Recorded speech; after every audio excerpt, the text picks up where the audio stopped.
pessoal. Bom, além de ser coordenador de cursos de graduação na área de AD, eu também dou aulas de inglês particulares. Então, para essa apresentação que foi solicitada pela professora Ciderli, eu vou explanar um tema da língua inglesa, porém eu preferi fazer em português para ficar mais fácil o entendimento de alguns. Ele é bem curto, mas só para mostrar nesse vídeo o meu trabalho, o que é possível fazer, o que eu faço, na verdade, além de ser coordenador. Ok? Então vocês sigam a minha explanação aqui no quadro. Ela vai ser simples e vai ser um pouquinho curta. Tá legal? Obrigado. Bom, pessoal, eu preferi escolher o tema do presente dos verbos. Nesse tempo, que é o tempo presente para os verbos, a gente se utiliza de uma questão chamada os verbos auxiliares. Os verbos auxiliares para o presente, nós temos duas classificações, o do e o das. E, logicamente, temos três pontos para se colocar na língua inglesa, seja uma sentença afirmativa, uma sentença que seja interrogativa e uma negativa. Para se fazer uma sentença afirmativa, ela fica basicamente que nem o português.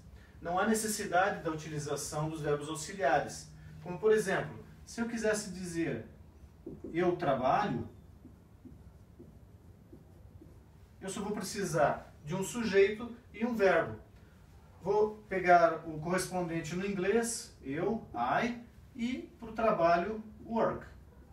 E assim eu tenho uma afirmativa em inglês, sem a necessidade da utilização dos verbos auxiliares. Um outro exemplo, utilizando uma terceira pessoa. Ele trabalha.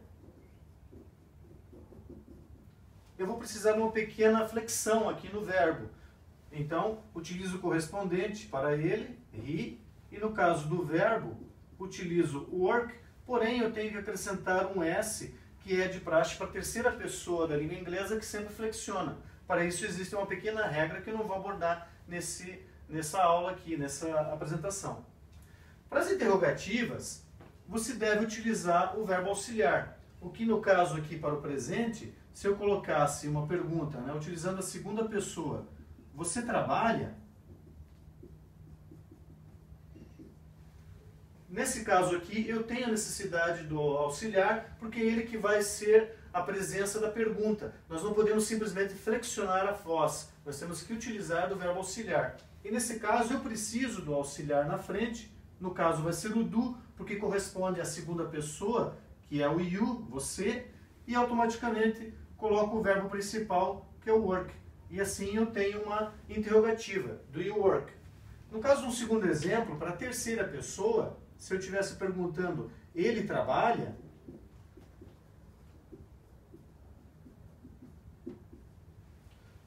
Eu vou precisar também utilizar o verbo auxiliar. Porém, nesse caso, o verbo auxiliar para essa terceira pessoa vai ser o does, que corresponde às terceiras pessoas. Então, o does na frente, que é o auxiliar, o correspondente em inglês, o he, e o verbo principal, work. E assim eu tenho does he work? No terceiro caso, as negativas. Para esse caso também vai haver a necessidade dos verbos auxiliares. Por primeiro exemplo, se eu dissesse eu não trabalho,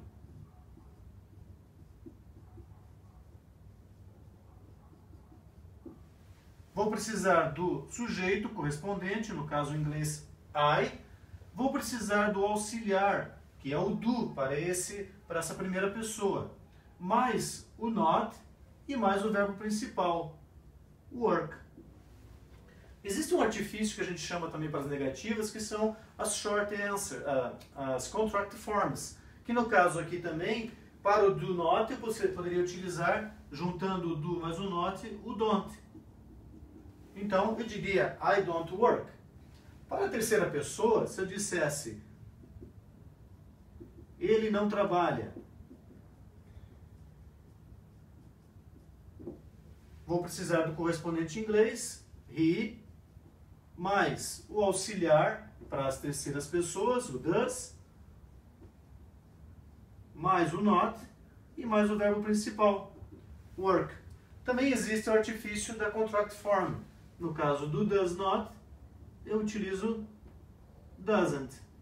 E assim eu tenho he doesn't work. Pessoal, essa foi minha pequena apresentação para essa atividade. Espero que vocês tenham gostado e aprendido um pouquinho, para quem não tem muito conhecimento da língua inglesa. Enfim, aqui termina a minha apresentação. Obrigado.